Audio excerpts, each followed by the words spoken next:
Good morning. My name is Peter Czarnecki. I'm the clinical director of ICU nephrology at the Brigham and Women's Hospital. I work both as a nephrologist and as an intensivist.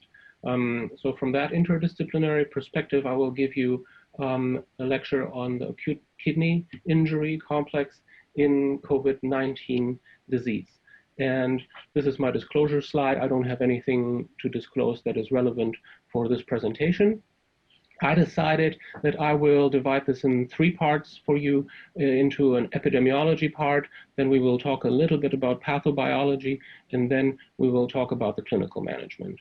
An important disclaimer right at the beginning: this is a very rapidly evolving field and everything is in flux. So all the data that I'm presenting today, you will have to take them a little bit with a grain of salt. This is the best available evidence, but we will have to see if it stands the test of time and if the scientific and medical community will be able to separate the wheat from the chaff in the next months. We're starting with the epidemiology. There are three major clinical manifestations that you need to be aware about when it is about acute kidney injury in COVID-19.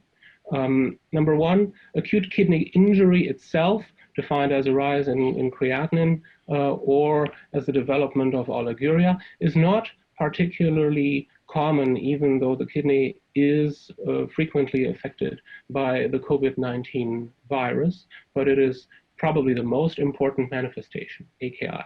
Number two, AKI often coincides with hematuria and with proteinuria, as you can see here on the right panel, but this is neither specific, and we see different numbers across the board. It is a common manifestation, but it's not our main focus. Our main focus is truly the AKI manifestation. Its severity spectrum and the consequences that AKI has for the management of the patient with COVID-19. What do you need to know about the epidemiology of AKI itself? The best evidence comes from a paper by Hirsch from the relatively recent experience in New York. And I think there are three major points that you need to carry away from this. Number one, the cohort, probably 5,500 people, that is stratified here in no need for mechanical ventilation and yes need for mechanical ventilation, so basically critical illness or a surrogate for ICU admission, and AKI in various stages. This stratification indicates that AKI is actually not that common in this entire population of 5,500 people. Almost 3,500 did not have any kidney manifestation. Okay, so number one, remember AKI is seen, but it is not the focus number one. Number two, high degree acute kidney injury is very uncommon if people are not critically ill to begin with. So this entire left column here that summarizes AKI in all the people who are not critically ill and never had to be intubated shows that more severe AKI is less frequently observed, and like 0.2% of these people who did not make it to the ICU needed to start renal replacement therapy, while in those patients, number three, who are critically ill, AKI is an important factor that A, indicates and B, complicates acute critical illness. This slide is good in summarizing independent risk factors that the authors have elicited: older age, African American heritage, hypertension, diabetes, cardiovascular disease, but in particular vasopressor use indicating vasoplegia and shock in the ICU, and the need for mechanical ventilation, raising the odds of AKI by a factor 10.7. And what you can see here, in the course of COVID-19 disease, people develop symptoms, people become progressively more ill, and ultimately make it to the ICU and need to be intubated and started on mechanical ventilation, if they develop AKI, this AKI coincides with the timing of intubation. It is a very strong signal. Other data from the other epicenters of early COVID-19 disease in Wuhan made similar observations, proteinuria, hematuria, and AKI being major manifestations, and independent factors predicting bad outcomes. If you look at the cumulative incidence of in-hospital death, all three aspects, proteinuria, hematuria, and particularly AKI, are independently associated with a high risk of in-hospital mortality, even though the magnitude seems to be a little bit different in the New York study. But overall, I want to emphasize that the numbers paint a really dire picture. People in Wuhan who had AKI stage 3 had a mortality of in the high 90% range. The same number is a little bit lower in the New York experience, mortality of 54% in the AKI stage 3, but this lower number, I believe, is still not a reason for too much optimism here. We want to move on to the next chapter, that is the pathobiology of COVID-19 disease. And here, even more, it is very difficult to make clear and lasting statements about mechanisms of disease. Where does our pathobiology knowledge even come from? Well, we have autopsy cases. We have very few live kidney biopsy cases, and I think the most comprehensive study that was published is this one in Kidney International by Su et al. They looked at 26 autopsy cases, and they looked particularly at kidney histopathology. And you need to remember that there are 4 major patterns that the authors have looked into. Particularly into glomerular, tubular, vascular, and interstitial compartments on their assessment, and what they found was very little interstitial nephritis, the same type that we would see often in AKI, secondary to drug associated allergic interstitial nephritis or in the autoimmune context. They found very little glomerular disease, only 2 out of 26 cases, and the major lesion was either tubular or vascular.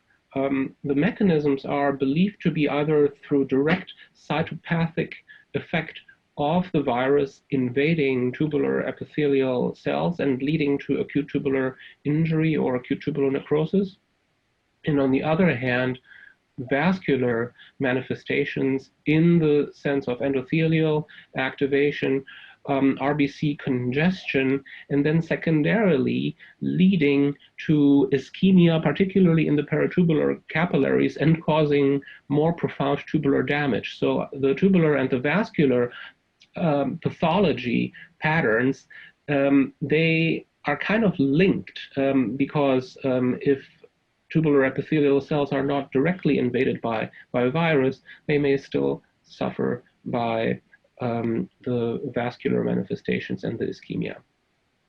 I also want to emphasize that the very low number in glomerular pathology that was seen in this study is probably not representative.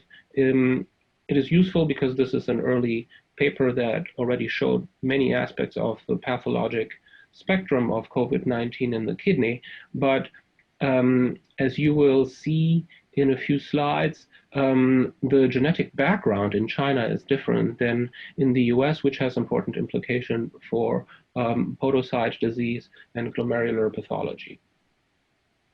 This is a picture from a kidney autopsy case. Autopsy cases are always limited by the fact that there is a little bit of autolysis and postmortem changes, but pathologists can still tease out effects that happened in the lifetime of a patient, and we see necrotic tubules with this debris that is sloughed off. We see paucity of nuclei. We see pallor of cells. The cells are that are still here are swollen, kind of desquamating and being released into the tubular lumen, where they later appear as muddy brown casts. We see the loss of microvilli at the brush border. So these are very classic signs of direct tubular injury, and we would call this acute tubular injury, ATI, or being in the same spectrum with ATN. That's when we talk about frank necrosis. Here in other stains, you see an amplification of the vascular compartment. Peritubular capillaries are important because tubular ischemia often originates from here. And after staining of the peritubular basement membrane, you see that capillaries are filled with RBC. RBCs are congesting capillaries. There is absence of platelets, and we believe that this is an endothelial activation state with endothelial reaction, with endothelial swelling, and with downstream ischemia that tubular epithelial cells are suffering from. But we don't see a vasculitis pattern. We see sometimes very few cases of fibrin thrombi. Maybe thrombotic microangiopathy has a role in vascular beds that are more exposed to higher perfusion pressures, but the absence of true thrombi and platelet thrombi is something that was remarkable here. The genetic background in China is much different from the genetic background in America, particularly in the African American population. Many of you have heard about the ApoL1 locus, which is apolipoprotein that is subject to a wide range of genetic heterogeneity. There are two important coding variants in the ApoL1 locus that were discovered in 2010, actually here in Boston, and 13% of the African American population have one of these high-risk alleles that confers particular vulnerability to many causes of kidney disease.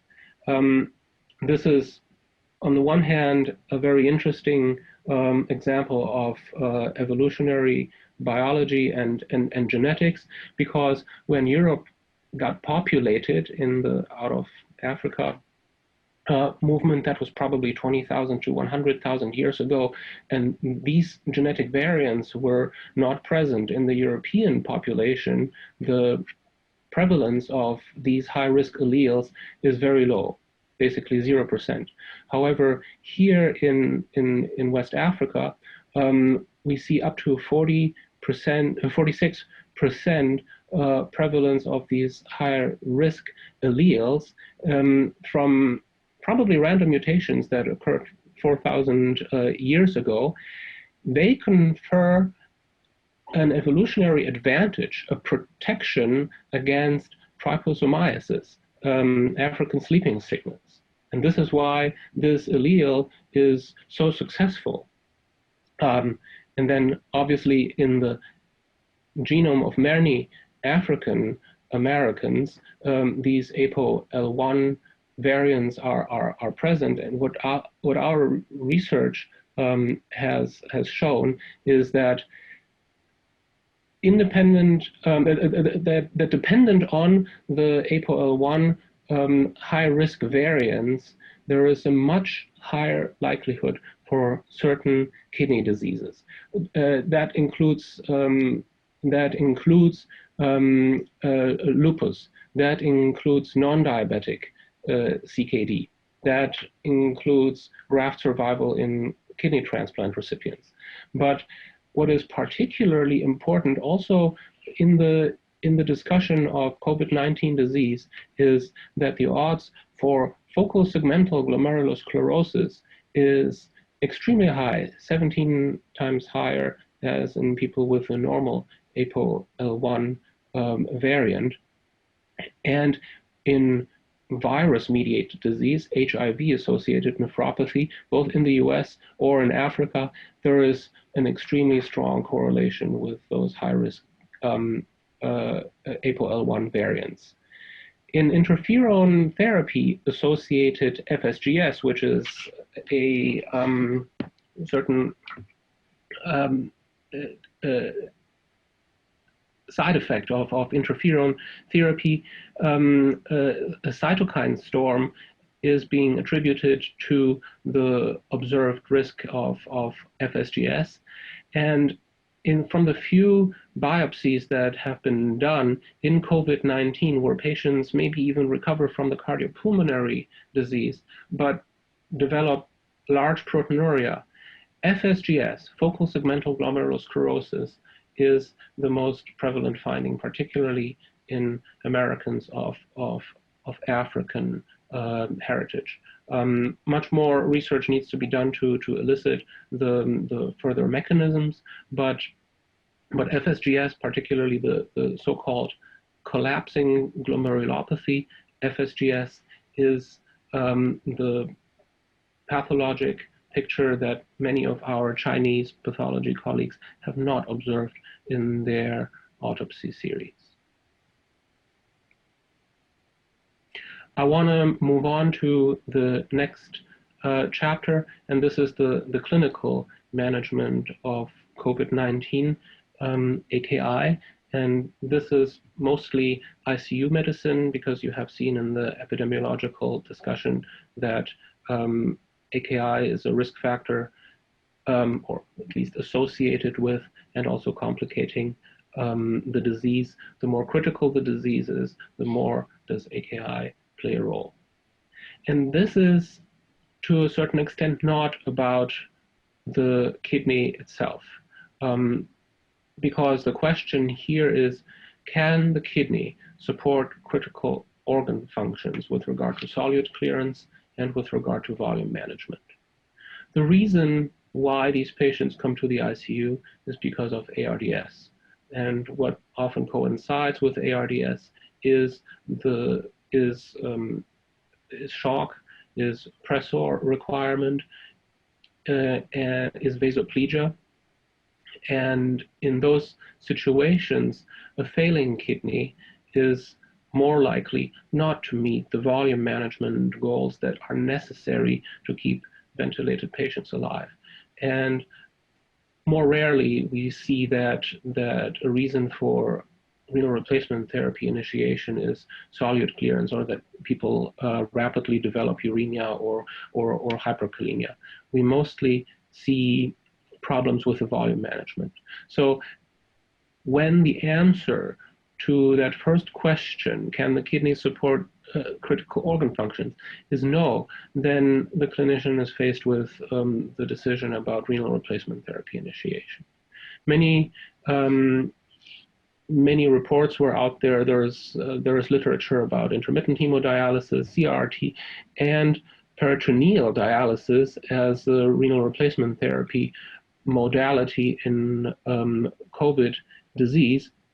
All of these therapies have their certain flavors, advantages, and disadvantages, and I want to discuss them both from a medical as well as from a resource management standpoint, because what the COVID-19 crisis brought to us was not only an exercise in medical and really disease pathophysiology-centered decision algorithms, it was also a very fine balance about what resources are available, how can I utilize the the environment in order to deliver the right therapy at the right time. So questions about how flexible is the use of any of these renal replacement therapy modalities. How do I manage the complications that are not COVID-19 or ARDS related, but that are related to the implementation of CRRT or intermittent HD or peritoneal dialysis, for example? Do I have enough surge capacity to buffer a spike of COVID-19 ICU admissions with the hardware that I have and with the staff that I have? Yeah? Is staff attrition a major aspect in the delivery of care, or obviously dialysis nurses or critical care nurses can also be subject to COVID-19 disease at the same time as patients are getting sick.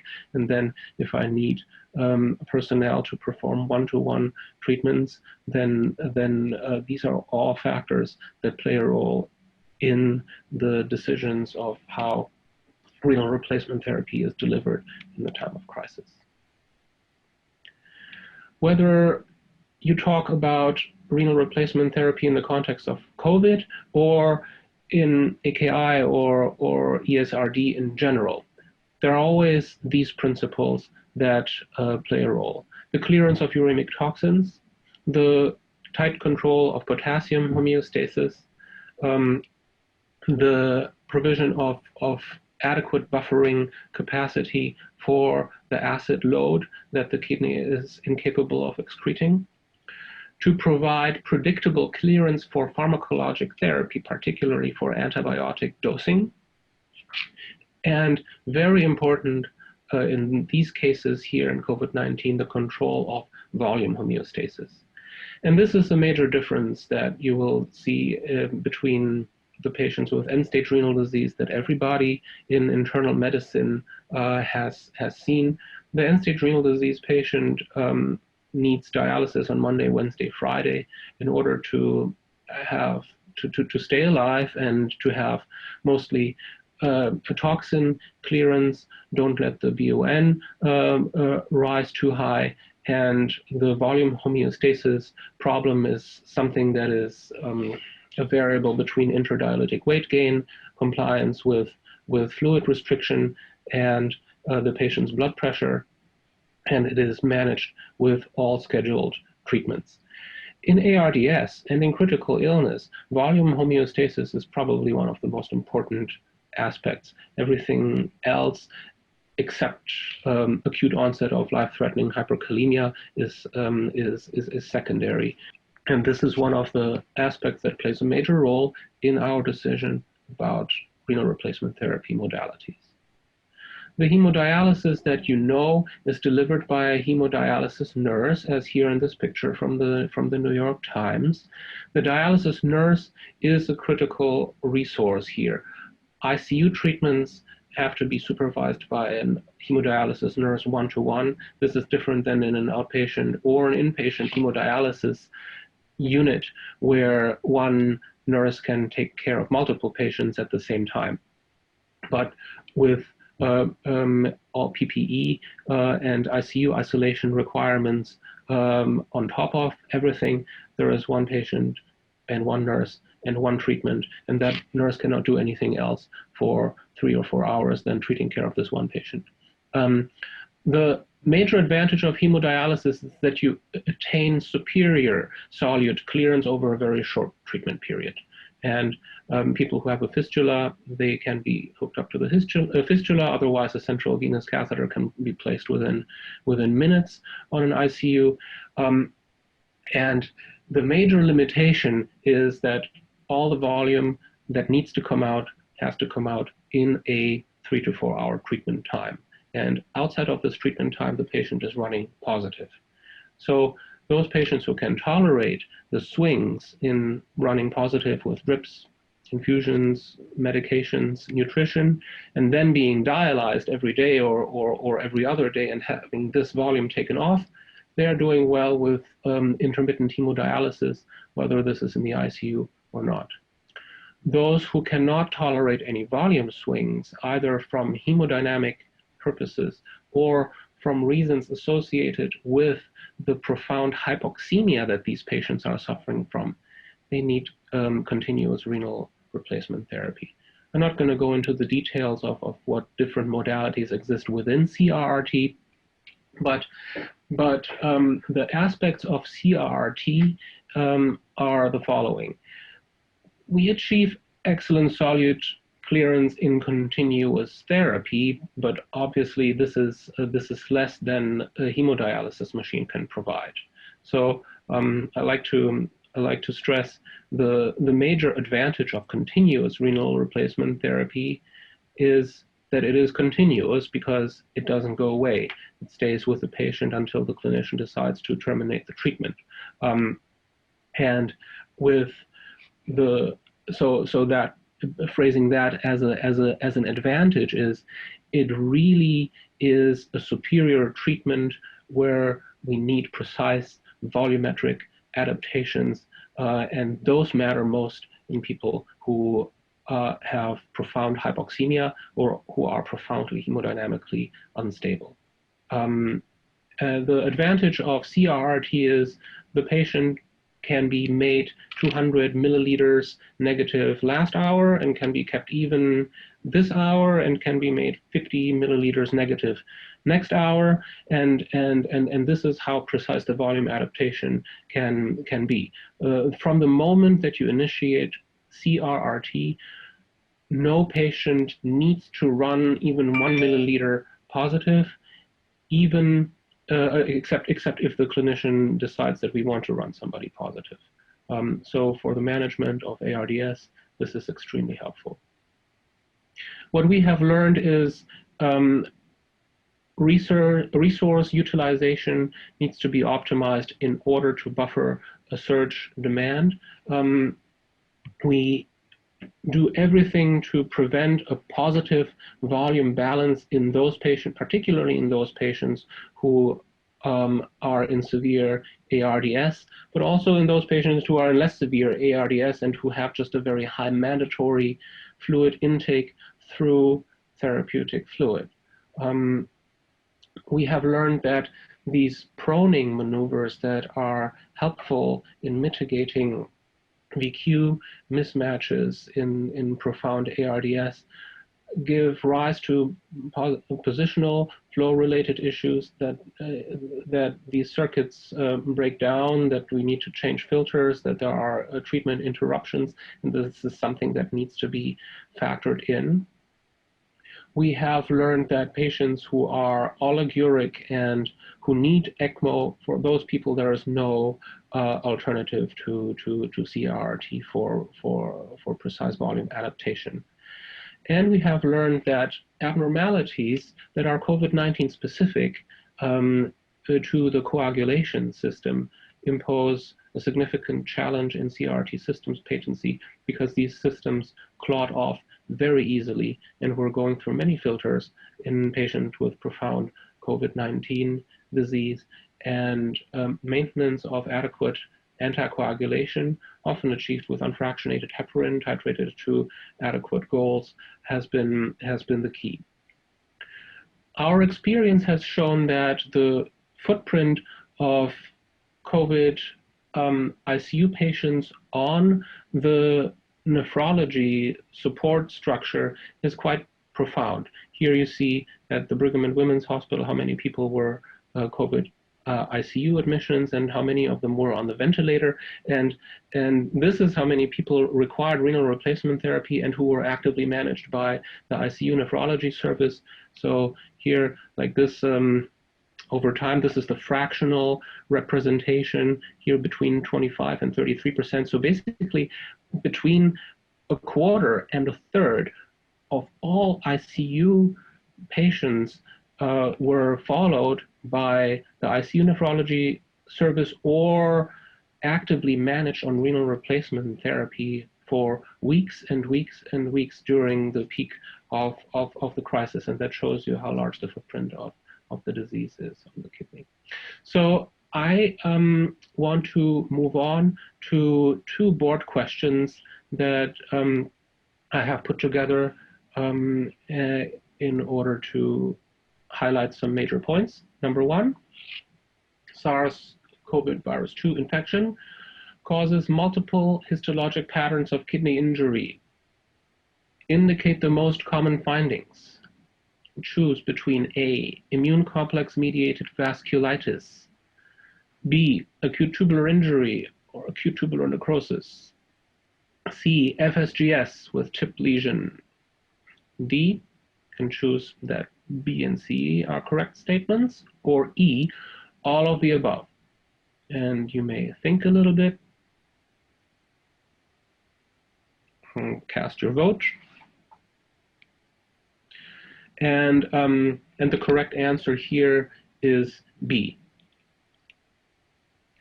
Please remember, acute tubular injury is probably the most important and the most commonly found manifestation on histopathologic review, but the vessels are not exonerated from this. They play a major role. There is a lot of endothelial activation.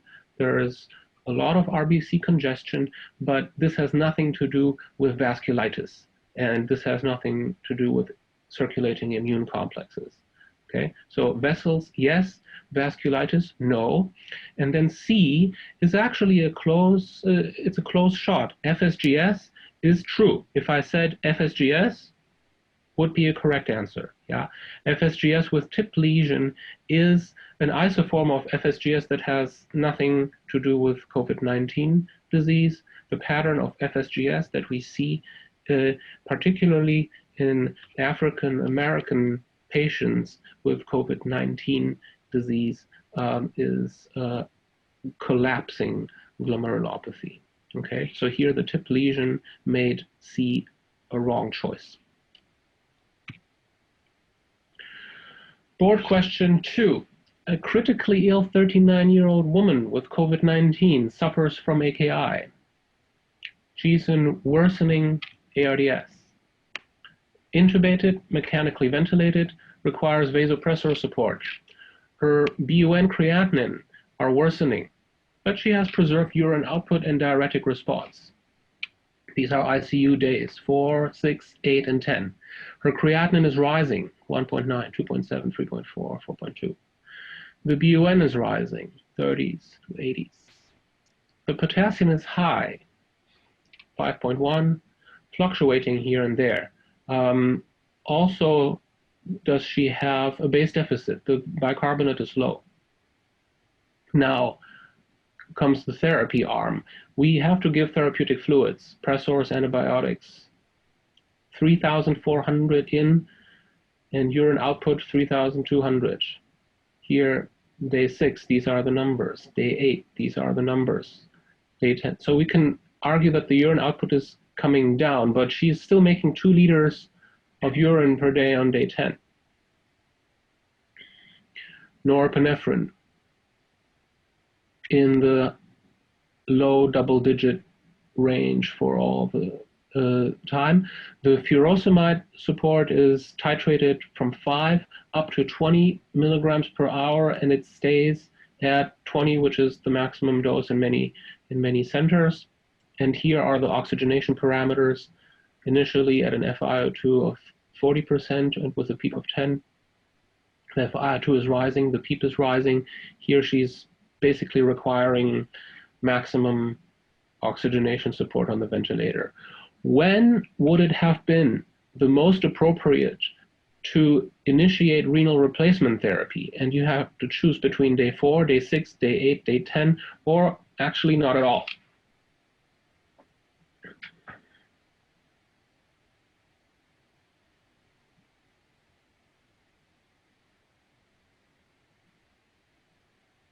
Okay, this is a judgment call, and all these decisions are judgment calls, and we have decided, that the right answer is day number 6, based on the following parameters. the mandatory volume intake has always been in the 3.5 liter range, sometimes more, sometimes less. And the urine output was always preserved. However, you see that in order to generate the same urine output, the clinicians have to support her with maximum dose diuretic infusion. This has sharply increased from here to here. And even with maintenance of maximum diuretic infusion, the kidney function is obviously getting worse and the urine output is slowly coming down. This patient is running positive. Yeah, you can say that on day 4 she was mildly positive, but the gap is opening. On day 6 it is clear that she is half a kilogram positive, and this only gets worse. This may not be a problem in many people with critical illness who are easy to oxygenate, but this patient is more difficult to oxygenate, and basically her diuretic refractoriness and her AKI are coinciding with worsening oxygenation parameters. So I think we could have given her a chance on day 4 to declare herself and turn the corner. But I think on day 6, it is pretty clear that we're moving in the wrong direction. And at that point, it means don't hesitate, go in, establish an even or maybe even a negative fluid balance, titrating against your pressor support. And this has saved the life of many people with COVID-19 in our ICUs. And this is the end of my talk. I want to summarize COVID-19 renal manifestations. Think about hematuria, think about proteinuria. They kind of muddy the picture, they're always there. AKI is the one that is associated with bad disease and with poor outcomes. We see tubular and vascular lesions predominantly, but particularly in America and maybe in Africa when we have some pathology data, glomerular lesions are important in the context of high-risk APOL1 genetic variants. And number 3, in the absence of any causative therapy, we need renal replacement therapy for cardiopulmonary support. The kidney is what it is, but patients die from shock and ARDS, and the implementation of renal replacement therapy, particularly for watertight volume management, is critically important to preserve critical organ functions in COVID-19 disease. I would like to thank my colleagues Samir Parikh and David Friedman from the Beth Israel Deaconess Medical Center and David Leaf here from Brigham and Women's Hospital for sharing slides and exchanging original content that I have used in this lecture. And a big salute to all hemodialysis nurses and critical care nurses who helped our patients and us to survive through this difficult time. Thank you for your attention.